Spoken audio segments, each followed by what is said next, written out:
আর মানে ছক্কা মারবো বলগুলোতে। আমি জমা করে রেখে দিয়েছি।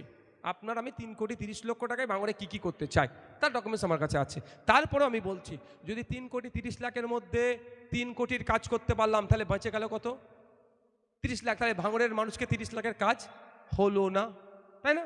আমি আপনাদের কথা দিয়ে যাচ্ছি, ওই 30 লাখ টাকা ঘর থেকে নিয়ে এসে আমি ভাঙড়ের মানুষের হাতে দিয়ে দেবো। কিন্তু ভাঙড়ের মানুষকে জবাব সরকারকে দিতে হবে। ওই যে 30 লাখ টাকা আটকে রেখেছে, কার টাকা আটকেছে? ভাঙড়ের জনগণের কাজের টাকা জমা দিতে হবে। এবার বলছি, আমি মাত্র 30 লাখের কাজ করেছি, তাহলে কত টাকা বাকি রইল? তাই 3 কোটিটা কি হবে?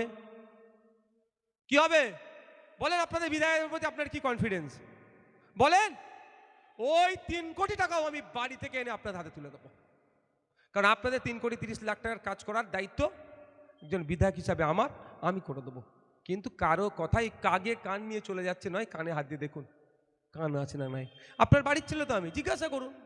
কিন্তু কোথায় কি কাজ হচ্ছে আমি এখন বলবো না, অসুবিধে আছে একটু, বুঝতে পারছেন? সব অসুবিধে বলা যায় না, কিছু জিনিস চুপ থাকতে। ঠিক আছে, ধন্যবাদ। সকলে ভালো থাকবেন, সুস্থ থাকবেন।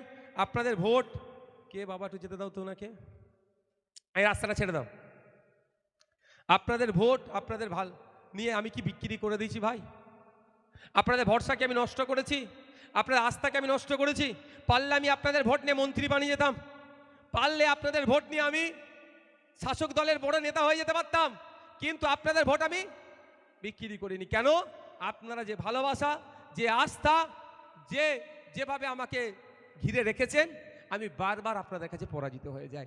আর আমাকে এই পরাজয়টাই আমার কাছে জয় হিসাবে আমি আপন করে নিই। আমি আপনাদের কাছে বারবার পরাজিত হতে প্রস্তুত, কিন্তু ওদের দেওয়া মন্ত্রিত্বের অফার, ওদের দেওয়া টাকার অফার, ওদের দেওয়া মিথ্যা মামলাকে আমি বারবার ঠুকুরে আপনাদের ভালোবাসাকে আমি জড়িয়ে নিয়েছি আর জড়িয়ে নেব। আমার একটা ভরসা, 2021 সালে বিজেপি চলে আসবে বলে গল্প শুনিয়েছিল, ফলে অনেক ভাই বাপ মা ভালোবাসলেও ভোট দেয়নি আমাকে।